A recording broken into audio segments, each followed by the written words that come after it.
recalled. Now, Betty was sitting in the vehicle with the interior light on, so she didn't see the entities in her conscious memory.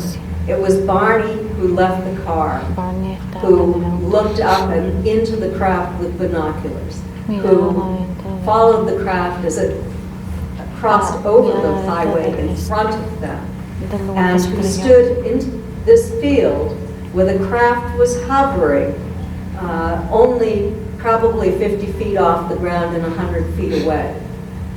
And Barney was a confirmed skeptic at that time, and he held the binoculars to his eyes, and he saw what he saw, figures dressed in black, shiny uniforms that were, quote, somehow not human.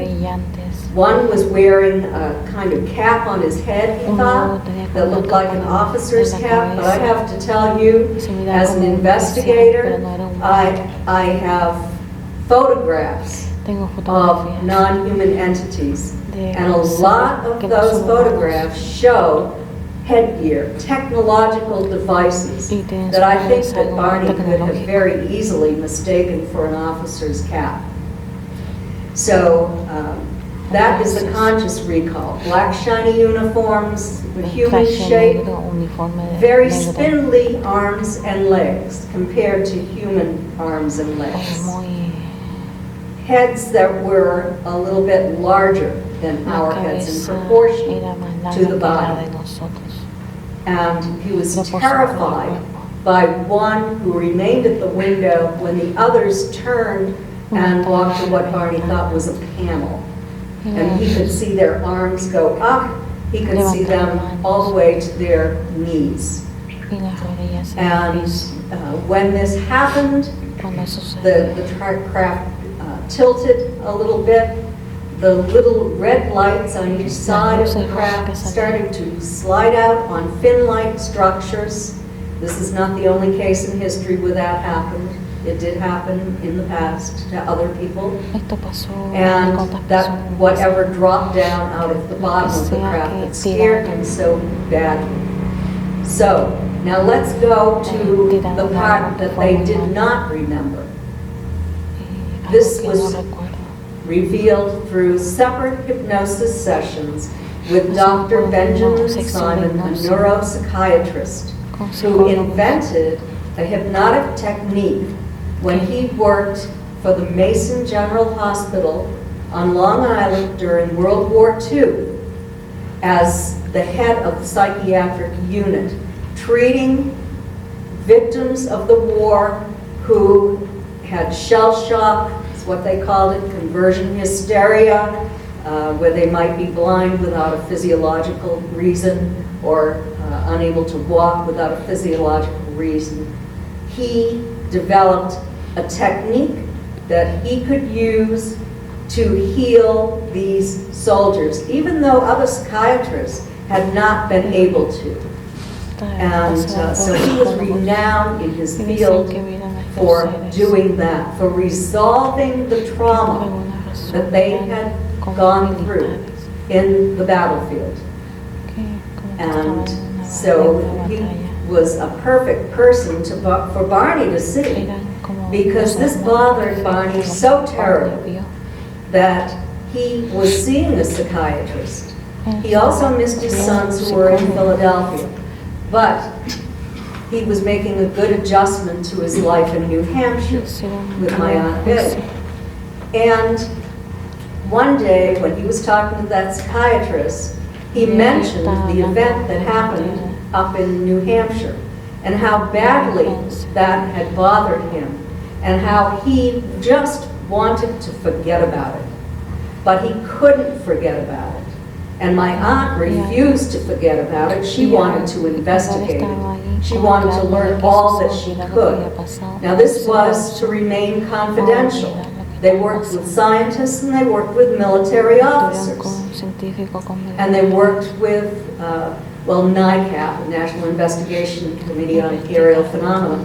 But these were scientists too. The first investigator was Walter Webb, who worked at the Hayden Planetarium in Boston. And he was an astronomer. So Dr. Simon was able to see Betty and Barney separately for a period of 6 months. He took them one at a time, and then he reinstated amnesia for what had happened. So they couldn't compare notes. And to get to what they saw, there were 2 groups of entities who worked with them. The ones who stopped them in the road were similar to what we think of as the small grays. And you can see a painting on the wall in the museum of the smaller grays. They were 3.5 to 4 feet tall.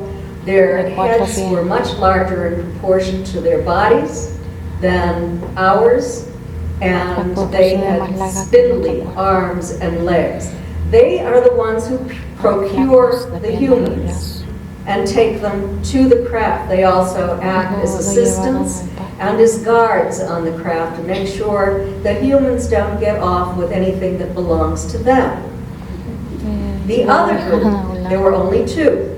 One they called the leader. He was the one who stared at Barney from the window. He was the one who was the communicator, who was the educator, the scientist, who had a relationship with Betty first, because Betty was the first one examined.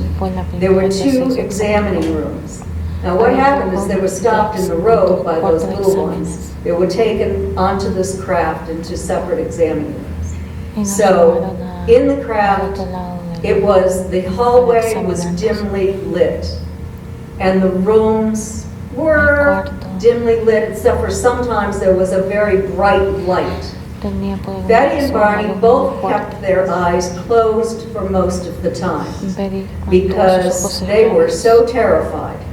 Even though the entities were attempting to relieve their anxiety, their fear, by saying, we're not going to harm you, you have no reason to be afraid, we just need to do a few simple experiments and then you'll be on your way, that kind of thing. Communication.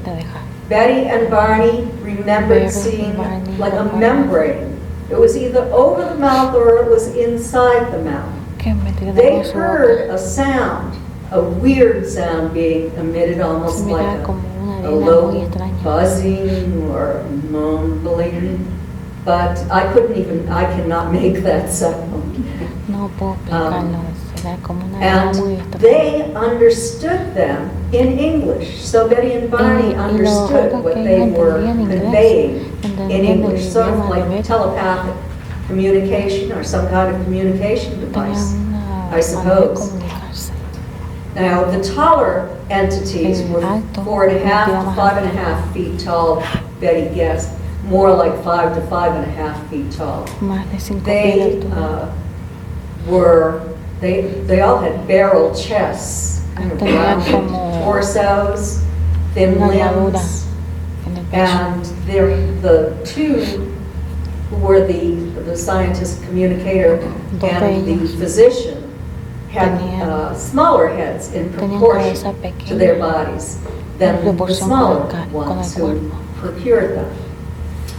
So the leader, as Betty called him, and the examiner looked a little bit different. They had individual differences, just as we do. They were completely bald, completely hairless. They had eyes that were larger than our eyes, that wrapped around to the side a little bit. They had very large irises with a little bit of yellow where our whites would be, only not as much showing as we have in our eyes. So the iris was much larger. Their noses were nearly flat, with upturned nostrils, no ears protruding. They were dressed in these black shiny uniforms, tight-fitting,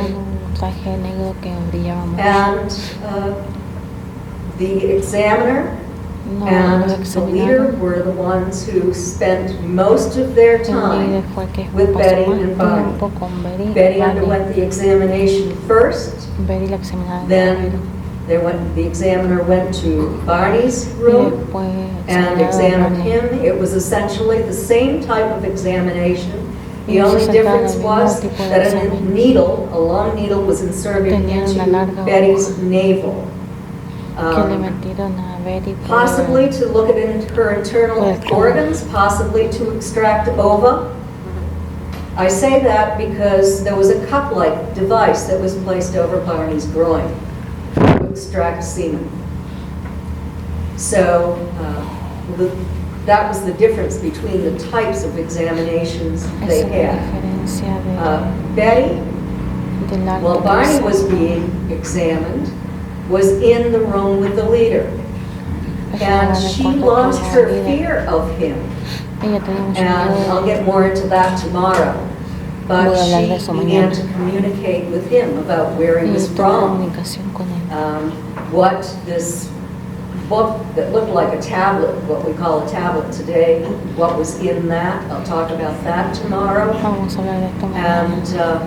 And it was just a fascinating Es case fascinante to me, caso para and mí. that is what caused me to leave my profession as an educator and education services coordinator. I started out in social work like my Aunt Betty, Mi but I trabajo moved social on, con esto. and to follow my bliss and become a UFO investigator, an archival researcher, a social researcher, and to even become a hypnotherapist and work with experiencers in hypnosis and form a support group for them. Was MUFON's founder of the Experiencer Research Team. It's now called the Experiencer Resource Team, where people can go safely and speak with members of the team who are kind and supportive. And I was the director of that team for 10 years before I stepped down. So, done a lot of work in the field, not just on the Hill case, but on many, many cases. And in social research on about 6,000 experiencers. So again, in Travis's case, we